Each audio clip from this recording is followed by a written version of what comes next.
ಲೋಕಸಭೆ ಚುನಾವಣೆಯ 7ನೇ ಹಂತದ ಮತದಾನ ಮುಗಿಯುತ್ತಿದ್ದಂತೆ ಮತಗಟ್ಟೆ ಸಮೀಕ್ಷೆಗಳು ಹೊರಬಿದ್ದಿವೆ. ಬಹುತೇಕ ಮಾಧ್ಯಮ ಸಂಸ್ಥೆಗಳು, ಖಾಸಗಿ ಸಮೀಕ್ಷಾ ಸಂಸ್ಥೆಗಳು ಚುನಾವಣೋತ್ತರ ಸಮೀಕ್ಷೆ ಪ್ರಕಟಿಸಿದ್ದು, ಎಲ್ಲ ಸಮೀಕ್ಷೆಗಳು ಎನ್ಡಿಎ ಮತ್ತೊಮ್ಮೆ ಅಧಿಕಾರ ಹಿಡಿಯಲಿದೆ ಅಂತ ಹೇಳಿವೆ. ಅದು 300ಕ್ಕೂ ಹೆಚ್ಚು ಸ್ಥಾನಗಳನ್ನು ಗೆಲ್ಲುವ ಮೂಲಕ ಬಿಜೆಪಿ ಮತ್ತೊಮ್ಮೆ ಕೇಂದ್ರದಲ್ಲಿ ಅಧಿಕಾರ ಸ್ಥಾಪಿಸಲಿದೆ ಅಂತ ಸಮೀಕ್ಷಾ ಸಂಸ್ಥೆಗಳು ತಿಳಿಸಿವೆ. ಅಷ್ಟೇ ಅಲ್ಲ, ಕರ್ನಾಟಕದಲ್ಲೂ ಕೂಡ ಬಿಜೆಪಿ ಭರ್ಜರಿ ಜಯಗಳಿಸಲಿದೆ ಅಂತ ಚುನಾವಣೋತ್ತರ ಸಮೀಕ್ಷೆಗಳು ತಿಳಿಸಿವೆ. ಯಂಗ್ ಮಾಸ್ ಲೀಡರ್ ಹಾಗೂ ರಾಜ್ಯಾಧ್ಯಕ್ಷ BY ವಿಜಯೇಂದ್ರ ಅವರ ನಾಯಕತ್ವದಿಂದ ಬಿಜೆಪಿ ಬೂಮ್ ಆಗಿದೆ. ಕರ್ನಾಟಕದಲ್ಲಿ ಬಿಜೆಪಿಗೆ ಸಿಗುವ ಸ್ಥಾನಗಳೆಷ್ಟು, ಆಡಳಿತಾರೂಢ ಕಾಂಗ್ರೆಸ್ ಪಕ್ಷಕ್ಕೆ ಸಿಗುವ ಸ್ಥಾನಗಳೆಷ್ಟು, ಈ ಕುರಿತು ಮತ್ತಷ್ಟು ಮಾಹಿತಿ ನೀಡ್ತೀನಿ. ಅದಕ್ಕೂ ಮುನ್ನ ನಮ್ಮ ಚಾನಲ್ ಸಬ್ಸ್ಕ್ರೈಬ್ ಮಾಡಿ, ವಿಡಿಯೋ ಶೇರ್ ಮಾಡಿ, ಲೈಕ್ ಮಾಡಿ, ಕಮೆಂಟ್ ಮಾಡಿ. ದೇಶದ ಜನರ ಚಿತ್ತ ಈಗ ಜೂನ್ 4ರತ್ತ ನೆಟ್ಟಿದೆ. ಶನಿವಾರ 7ನೇ ಹಂತದ ಮತದಾನ ಮುಗಿಯುತ್ತಿದ್ದಂತೆ ಹಲವು ಮಾಧ್ಯಮ ಸಂಸ್ಥೆಗಳು, ಖಾಸಗಿ ಸಮೀಕ್ಷಾ ಸಂಸ್ಥೆಗಳು ಮತಗಟ್ಟೆ ಸಮೀಕ್ಷೆಯನ್ನು ಬಹಿರಂಗಪಡಿಸಿವೆ. ದೇಶದ ಬಹುತೇಕ ಮಾಧ್ಯಮ ಸಂಸ್ಥೆಗಳು, ಸಮೀಕ್ಷಾ ಸಂಸ್ಥೆಗಳು 3ನೇ ಬಾರಿಗೆ ಕೇಂದ್ರದಲ್ಲಿ ಎನ್ಡಿಎ ಅಧಿಕಾರ ಹಿಡಿಯಲಿದೆ ಅಂತ ಹೇಳಿವೆ. ಅಷ್ಟೇ ಅಲ್ಲ, ಬಹುತೇಕ ಸಮೀಕ್ಷಾ ಸಂಸ್ಥೆಗಳು 350ಕ್ಕೂ ಹೆಚ್ಚು ಸ್ಥಾನ ಎನ್ಡಿಎ ಮೈತ್ರಿಕೂಟ ಪಡೆದುಕೊಳ್ಳಲಿದೆ ಅಂತ ಸಮೀಕ್ಷೆಯಲ್ಲಿ ತಿಳಿಸಿವೆ. ಇನ್ನು ವಿಶೇಷ ಅಂದ್ರೆ ಕರ್ನಾಟಕದಲ್ಲಿ ಕೂಡ ಬಿಜೆಪಿ ಭರ್ಜರಿ ಜಯ ದಾಖಲಿಸಲಿದೆ ಅಂತ ಹಲವು ಸಮೀಕ್ಷೆಗಳು ಹೇಳಿವೆ.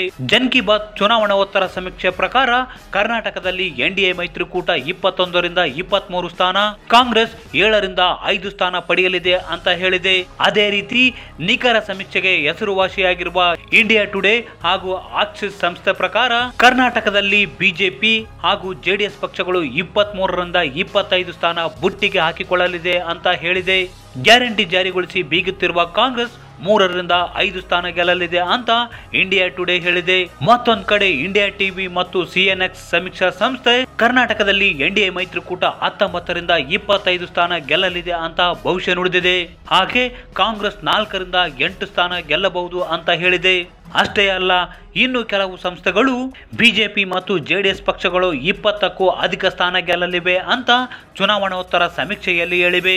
ಇನ್ನು ವಿಶೇಷ ಅಂದ್ರೆ ಬಿಜೆಪಿಯ ಯಂಗ್ ಮಾಸ್ ಲೀಡರ್ ಹಾಗೂ ರಾಜ್ಯಾಧ್ಯಕ್ಷ BY ವಿಜಯೇಂದ್ರ ನಾಯಕತ್ವದಿಂದ ಕರ್ನಾಟಕದಲ್ಲಿ ಬಿಜೆಪಿಗೆ ಮತ್ತಷ್ಟು ಶಕ್ತಿ ಬಂದಿದೆ ಹಾಗೂ ವರ್ಚಸ್ಸು ಹೆಚ್ಚಿದೆ, ಸಂಘಟನಾತ್ಮಕವಾಗಿ ಬಲಗೊಂಡಿದೆ.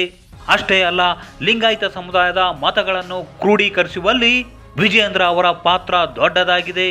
ಈ ಎಲ್ಲ ಅಂಶಗಳು ರಾಜ್ಯದಲ್ಲಿ ಬಿಜೆಪಿ ಅಧಿಕ ಸ್ಥಾನ ಗೆಲ್ಲುವುದಕ್ಕೆ ಕಾರಣವಾಗಲಿದೆ ಅಂತ ಸಮೀಕ್ಷಾ ಸಂಸ್ಥೆಗಳು ತಿಳಿಸಿವೆ. ಅಷ್ಟೇ ಅಲ್ಲ, ಮೋದಿ ಅವರ ಜನಪ್ರಿಯತೆ ಮತ್ತು ಅಭಿವೃದ್ಧಿ ಕಾರ್ಯಗಳು ಕೂಡ ರಾಜ್ಯದಲ್ಲಿ ಬಿಜೆಪಿಗೆ ಬಲ ತುಂಬಿವೆ ಅಂತ ಸಮೀಕ್ಷೆಗಳು ತಿಳಿಸಿವೆ. ಒಟ್ಟಾರೆ ದೇಶದಲ್ಲಿ 3ನೇ ಬಾರಿಗೆ ಬಿಜೆಪಿ ಅಧಿಕಾರ ಹಿಡಿಯಲಿದ್ದು, ಅದೇ ರೀತಿ ಕರ್ನಾಟಕದಲ್ಲೂ ಕೂಡ ಬಿಜೆಪಿ ತನ್ನ ಆಧಿಪತ್ಯವನ್ನು ಮುಂದುವರಿಸಲಿದೆ ಅಂತ ಸಮೀಕ್ಷೆಗಳು ತಿಳಿಸಿವೆ.